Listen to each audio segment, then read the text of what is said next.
Vítajte pri pokusnom víkendovom zostrihu extraligy basketbalistov. Šláger 7. kola sa hral v bratislavskej Hand Aréne. Aj keď Komárno na Interi zaostalo za očakávaniami, TJovi Bannisterovi sa podarila aj táto efektná asistencia. Sinišu Biliča si zrejme obrana Interu nevšimla.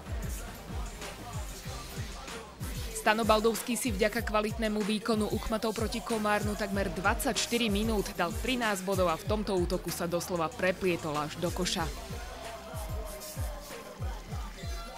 Aj keď sa Karlovke v Leviciach darilo najmä spoza trojkového oblúka, keď dal nováčik 12 trojok, Filip Lehmann sa dokázal presadiť aj inak, a to leteckým spôsobom.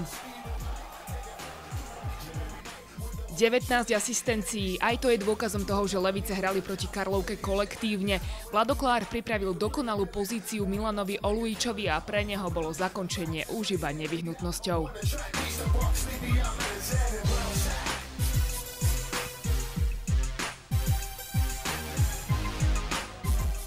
Spolupráca dvojice Dave Cowley a Carlos Smith, dvaja americkí basketbalisti v drese svitu. Vyberte si, či bola krajšia prihrávka alebo zakončenie.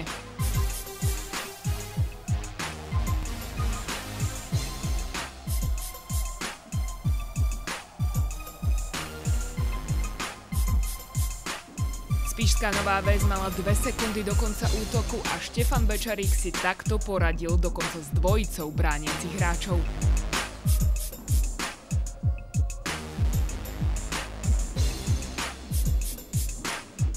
Dvadsaťsedembodový Handlovčan Luka Dresga predviedol brániacemu hráčovi Banskej Bystrice svoje zrýchlenie na malom priestore a po ľavej strane nielen ušiel, ale aj zasmečoval.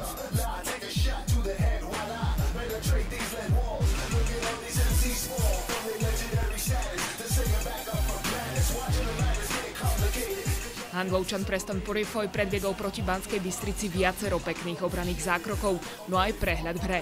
Okamžite po zisku smerovala lopta na Bielicu a bol z toho úspešný rýchly protiútok.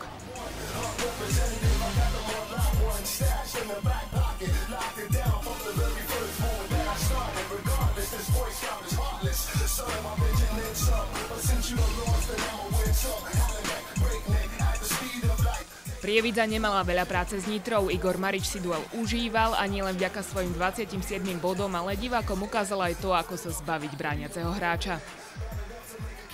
O 9 z 20 prievidských asistencií sa postaral Američan Evans a v tomto prípade sa nemusel na Ďura Hašana ani len pozrieť.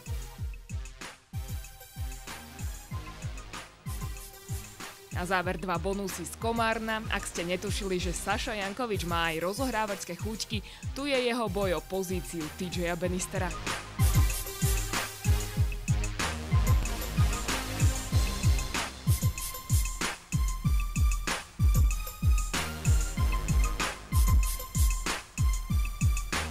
Dnešnou bodkou je letecký výlet Sinišu Biliča, o ktorom píšu už aj slovinské médiá.